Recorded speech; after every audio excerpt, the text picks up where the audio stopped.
so I don't have anything against the practice, in the sense that I can't see how research could be anything other than you are doing it.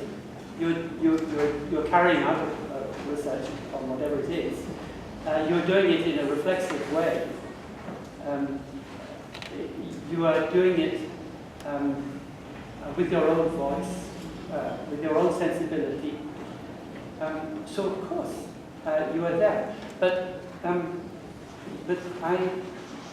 can't see the point of use. I've had this campaign against the overuse of the term ethnography, and part of the critique is what I presented here. But another part is that I think it's really misleading to speak of ethnography where there is no ethnos. And with autoethnography, there isn't. It's just you. And it's the same when people talk about ethnography in laboratories or ethnography in wherever it is. They're confusing ethnography with the practice of participant observation. And this confusion is deeply embedded in anthropology at the moment, and I think it's dangerous. Participant observation is fun. In fact, my argument would be that there can be no observation that is not participation. How can you observe without participating? It's nonsense. So all observation must in itself, particularly to the extent that observation goes beyond objectivity, it must be participatory. That's fine. But something goes wrong when people equate participant observation with ethnography. So my dad, who was a mycologist and spent his whole life doing participant observation with fungi, it would be kind of stupid to say that he was an ethnographer. He was a mycologist, for God's sake. And so why? I think the reason why I think it's dangerous to confuse these words, because ethnography means writing about the people, is that we might all, in our exclusive ways of practicing anthropologists who are used to this and know the language of the club. When somebody talks about, oh, I did my ethnography among something, or I was doing autoethnography or whatever, we know what they mean. We know what they're talking about because we've done it ourselves. We know it. But out there, people who know nothing about anthropology or ethnography are not understanding what we're doing. There's an extraordinary lack of understanding of what this subject, anthropology, ethnography, whatever you want to call it, what it's about, what they're pretending to find out. And it doesn't help to explain what we're doing in terms that are almost bound to be misleading. So that's why I don't like the term autoethnography. But I don't mind the practice because it's what we will do anyway. So the issue here is the word ethnos.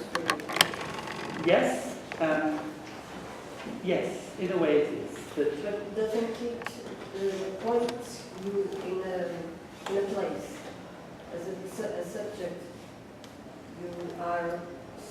You have a situated knowledge. Of course. Right? So you're doing fieldwork in place, and the whole thing about anthropology is that you're not. I mean, somebody from some other discipline might bring in a whole lot of recording instruments, put them in place and get the data and then analyze it, and they're supposed to be objective, so they put the instruments in, they hide behind the machine, and then get the data out and then analyze it. And so anthropologists say, well, no, we don't do that. We actually pay attention to what we're observing ourselves, and they might put the argument, I've often heard, that there is no more sensitive instrument than a thinking, feeling human being. And we then, in our own sensibilities, and the attention we pay to things are it would be wrong to call it the instruments of research, but you know what I mean. And and we also, of course, reflect on what we're doing. But if you were to set up autoethnography as some particular style of inquiry, that would surely be wrong, because it then would suggest that there's some kind of ethnography that is not auto. And what would that be? So they're given it might be just a way of making the point to others that, well, it's a personal kind of thing that we do. But I think sort of calling it autoethnography gives it a kind of quasi-scientific gloss that probably isn't helpful when it comes to communicating what we do to the outside world. That's my view. I know lots of people disagree, and strongly. And what about critical ethnography?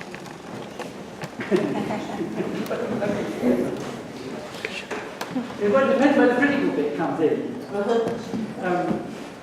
So I had lots and lots of arguments with my own colleagues about this. I mean, most of the people I've discussed this issue about anthropology and ethnography, they get quite upset. I mean, it clearly touches a raw nerve.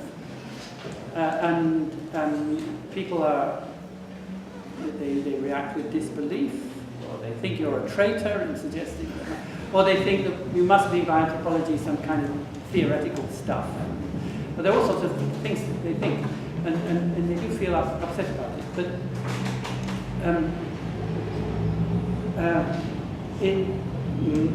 my view is that anthropology is what we're actually doing in the world, in our conversations with people, things, whatever we're engaging with, and that activity is inherently critical, not given to critique, but critical.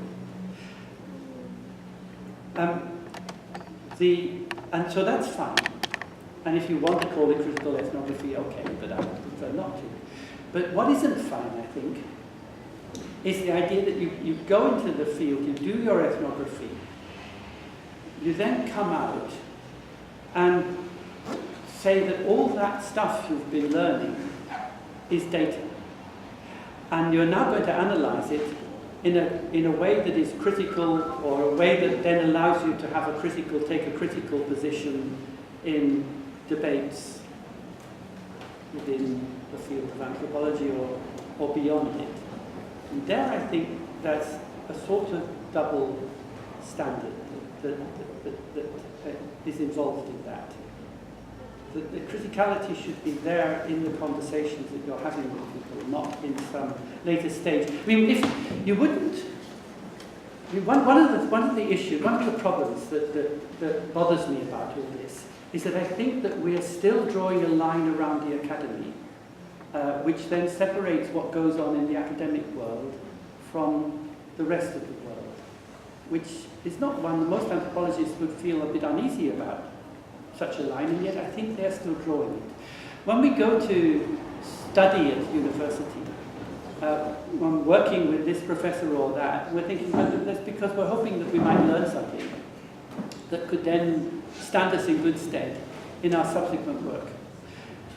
We're not going there in order to collect data on them, right? So I don't go to study for 3 years at a university in order then to write up my professors as an ethnography. And so if that's the case, if you're going to study with scholars in the university, then why should it be any different when you go and study with people out there in the world? Why should we consider a conversation in a seminar room in which people just talk about their ethnographic data from here and there, wherever they've worked, and the conversation that you have in the field? And I worry that the way we're dealing with the ethnography anthropology issue is actually reproducing the exclusiveness of the academy. And in that way also the colonization of thought that it is always supported. So I see this campaign to separate anthropology and ethnography as part of the whole project of decolonization. It's very hard to get that point across. Maybe because there are so many interests at stake.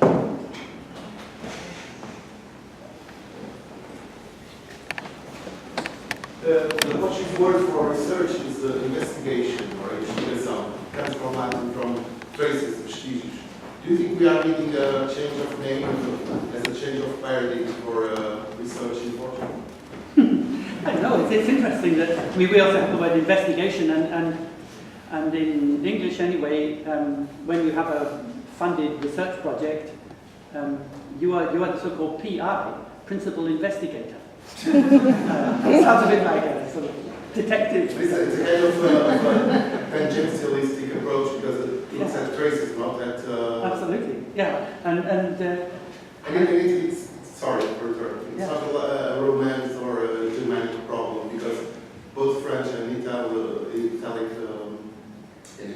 use recherche and recherche and. So do you think we are kind of lost bit of old ancient paradigm needed to change? I think I haven't looked at the etymology. I should have. The etymology of investigate. It should be very interesting. It comes from vestigio. It's trace. Vestigio is trace. Tracing. Like a police investigation that looks for evidence. Yeah, but it would be something like tracking. If you're a hunter, tracking, following the trail, following the clues. And that's we use it broadly, and it's the only name for research in Portuguese. But that's quite nice because the idea of detective following clues is actually quite a good way, I think, of thinking about what research could be. But it's certainly not the way. I mean, it's a Sherlock Holmes sort of style. That he would be a police investigator, well, though he's against the police, but that's quite a different thing. Following the clues, going from one thing to another, A to B, sort of seeing, trying to reconstruct the story of what happened, is quite different from what the principal investigator, the PI, is supposed to do in a big project, which is to impose a methodology, a frame, which then, in a sense, almost predetermines the kinds of data you're going to get and the sorts of knowledge that is going to come out of them. So I think, yes, that we could not only rethink research in those lines, but I think one could do the same sort of thing on investigation and show too that the meaning of investigate has become twisted by the bureaucratic nomenclature of the it's actually this principal investigating thing. I mean, there's more to it, and the fact that it's just usually called PI, so you don't have to spell it out. Underneath that, as is coming to light at the moment, scandals that are hitting the major newspapers in our country, in the UK, about the abuse of power and within teams that are led by the principal investigator. Because the principal investigator, the PI, is all powerful, and it can determine jobs, careers, and all kinds of abuse is coming out of the woodwork. We'll try to change it. Yes.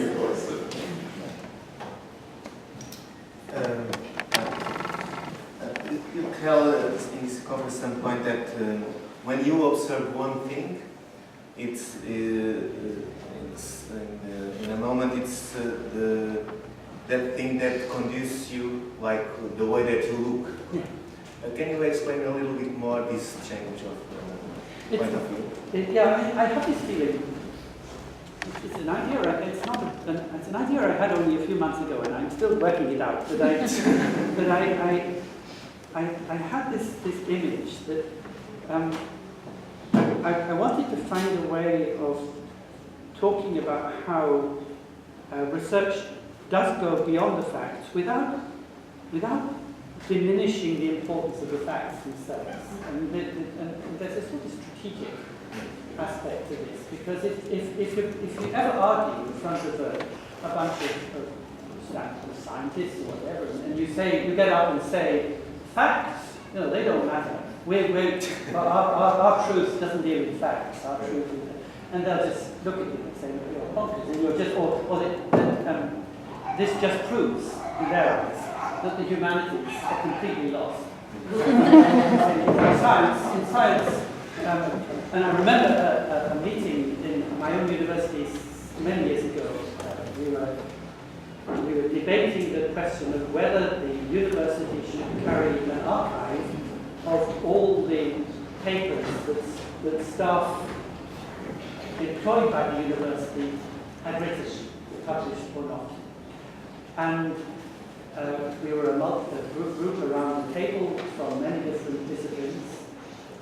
And the scientists in our group were very worried about it. They said that things could go up on this archive, and we consulted with people that had not been peer-reviewed, and where the factual accuracy of what is set down has not been verified. And that could create all kinds of problems. And I think we, and I would be saying that perhaps not such a bad thing to have everything up there. And my colleague, who is a bioscientist, said to me, it's all right for you people in the humanities. You can publish anything. But we in science, we can only report facts. And I thought, well, there's some explaining that needs to be done here. But then the question is, what explaining? How do we explain to a scientist who has that view that reality, truth is what can be factually established? How can we explain to them that, yes, facts matter, but truth goes beyond facts, without making it seem as though we don't care about the facts? Because we must. If we don't care about facts, then we are indeed lost. But we can say that those facts that we establish by rigorous observation lead us somewhere. And at that moment when they begin to lead us, that is the moment when, like I said, the things that we're concerned with begin to tell us how to look at them. So instead of us saying, we're going to look at the world in this way, this is our methodology, and this is what we're going to do, end of story, and what we arrive at, that's it. We say, no, actually, there's got to be a point at which we begin to absorb into our way of doing things, our ways of seeing, ways of looking, ways of measuring, what we have learned from the things themselves. So that the mycologist actually begins to observe the fungi with the eye of the fungus. And many scientists will say that, of course, that's how it is, really. That if you spent your life studying a particular natural phenomenon, it kind of grows on you, and you start seeing the world in, if you study, if you spend your life studying insects, you start seeing the world like an insect. And they'll say that. And they'll say that's a good thing, because that brings in an insight, and it means that actually, it's just why any old person doesn't become an entomologist. It actually does take a lifetime of study. They're not really allowed to express that in publications. If not, because it doesn't form part of the protocol. And I think that if we could acknowledge that science is an art in that way, that scientists grow into the things that they're studying, and begin to observe with an insight that has been shaped by their observations of these things. And if we celebrated that, then we'd end up with better science. Which is, I think that in that sense, art is an underpinning for science rather than an alternative.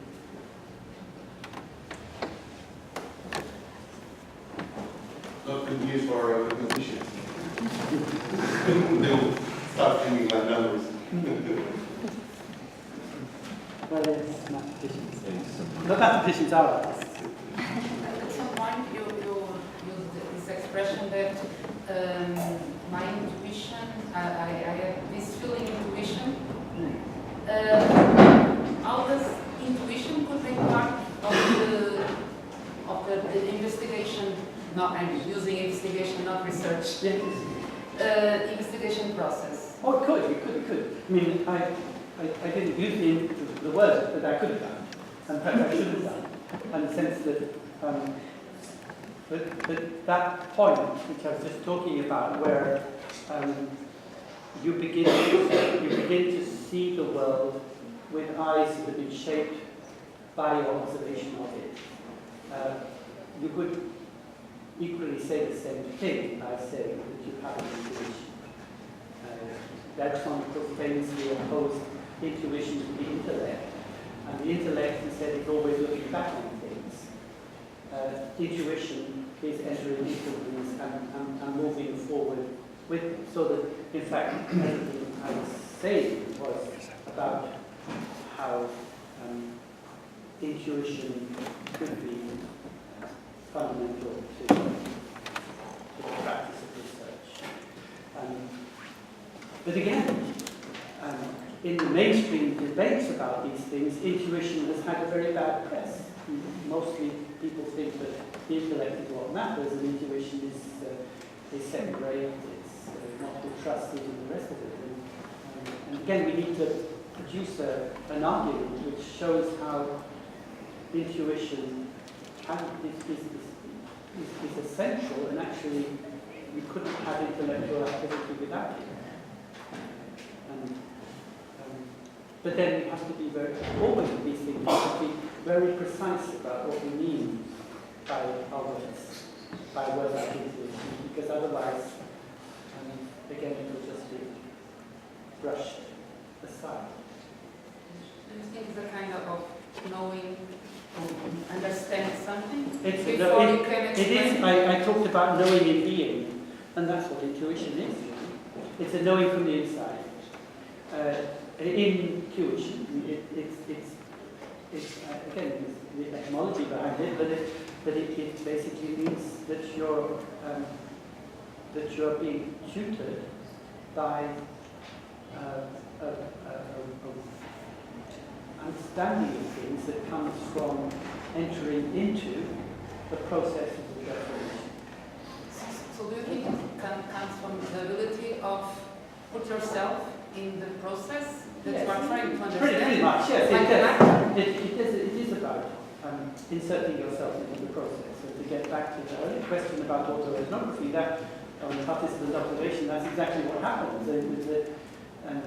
And that's why any anthropologist will probably agree that intuition is 90% of field. When we do participant observation in the field, it's virtually all it's intuition all the way through. But then you might also say of Sherlock Holmes, or the detective investigator, that again, the really good detective is the one who has, despite what Sherlock Holmes said about only being concerned with the facts, we know that what he has is this incredible ability to go right in and put himself, become, actually join in the crime. That you solve the crime by becoming a criminal yourself. That's how Sherlock Holmes works, and how a really good detective would work, through that intuitive process. Can I ask a question about the subject matter of the lecture that was fascinating to someone that works in both anthropology and sustainability? I'm loath to sort of ask you about your conclusions because of the nature of the topic is just a new finishing, but to talk about the conclusions and the applications of your thinking. You were very clear on the applications for education and for democracy and citizenship, not quite so much. I suspect because of an issue of time, but it's also a very difficult question to answer, how correspondence, this notion of sustainability as living in correspondence, applies to the political world. And perhaps you could, I understand where you want to get to, where the future, what the imagination of a common citizenship would look like. But Europe, present, and Britain in particular, doesn't look like that. So how could politics of correspondence But it's not just a matter of time, it's also because I don't know. I mean, it will require, probably there are other people who have written more about this who can speak about it much better than I could. But I do, and it's extremely tricky because some critics have already pointed out to me that the way I try to present sustainable citizenship as something that you have to work at and that is not given, but that is formed relationally through what you do, could be twisted if you are of evil intent as a way of enforcing the denial of citizenship. By saying, well, you haven't done what's necessary to become a citizen, so you can't be one. So that in these debates, it's really, really hard, because whatever kind of argument you take, if somebody is determined to undermine it, they'll find a way of doing it. But I do think that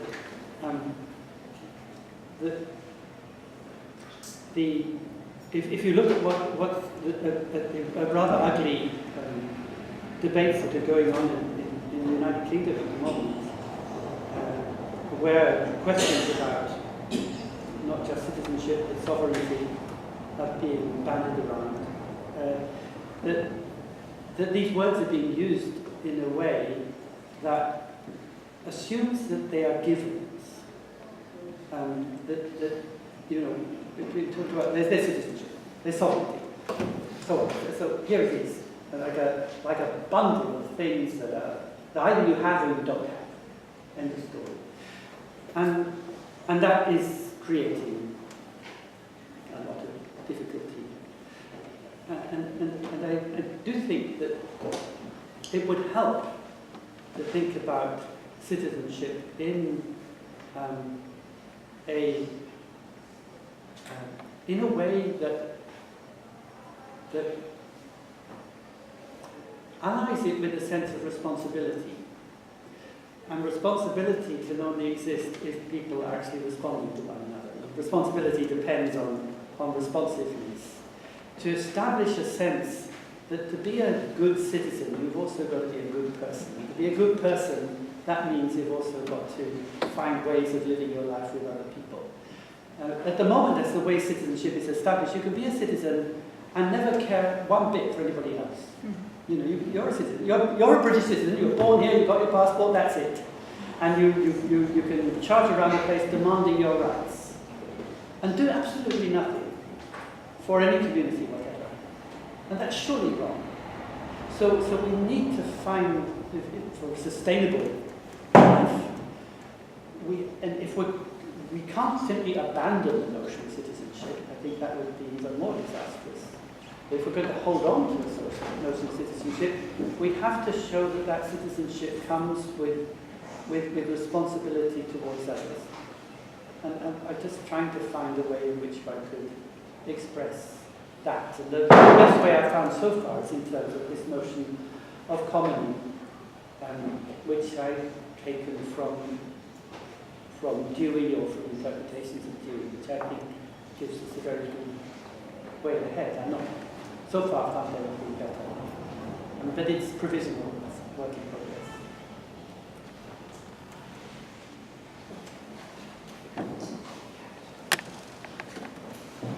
Thank you. I don't resist this question. I think it can be heard. In 2005, Peter Oliver George wrote a book named, it's this book, showcases, very illuminated showcases, and in page 182 he makes a chapter dedicated to you, third commandment, some proposals of Tim Ingold. That's a book I recommend to all of you to read. And I was in the congress that has finished yesterday, how to make English ways of making things, organized by CITCEM, and I was delighted with the intervention of Victor Oliver George talking about the individual. It was late afternoon in Thursday, I think, and he was talking about the individual, and he was talking about the debate. I was pretty not to be there with you next day, Friday. And he was talking about George Lacan, and he was talking about the being, and he was talking about not easily, it was not his intention to talk to you about Lacan next day, because you will get indisposed with Lacan and with psychoanalysis. I will try to translate, this is in Portuguese, I will try to translate it. This is about being, individual, and the others, and the Congress Victor Oliver George organized in 2004, I think, about your book. It's a congress, it was a congress dedicated to your book, the perception of the environment. And this intervention is about the relationship between the individual and the other. And what Victor Oliver George told us about the relative individual and the relationship between the individual and the other, with not with capital letter, but with not with capital. And he tells us in this book, we note that the proper word in English, environment, what surrounds something, a third dimension, I think, implies the dichotomy between the world and the beings that inhabit it. It's centered in the idea that the animal, and more important, the human being, is always looking at from outside. From the outside and not in that community. I would like to know what we think. I would like to assist to a discussion between both of you about this question. To make this question just because he told me, he told us, he told everybody that was in that service in the auditorium of the Humanities faculty that you were going to get indisposed when talking about the relationship between the I, myself, and the other. I would like to know, I would like to hear both of you talking about this relationship between the I, myself, and the other, in considering the environment not as a third person, but as a whole. And as Victor Oliver George said last Thursday, as a mirror, we are mirrors of what you were telling us, because you were looking at us and you were measuring if your communication was being successful or not successful. That's the mirror of Victor Oliver George told us. But I think you defend another perception of the world, and I would like to say more about it. We're going to start an argument. I have not gone into the literature on psychoanalysis, certainly not with Lacan, and to some extent it's just laziness or that you simply can't read up on everything. To some extent it's just what encounters one has had with a certain literature that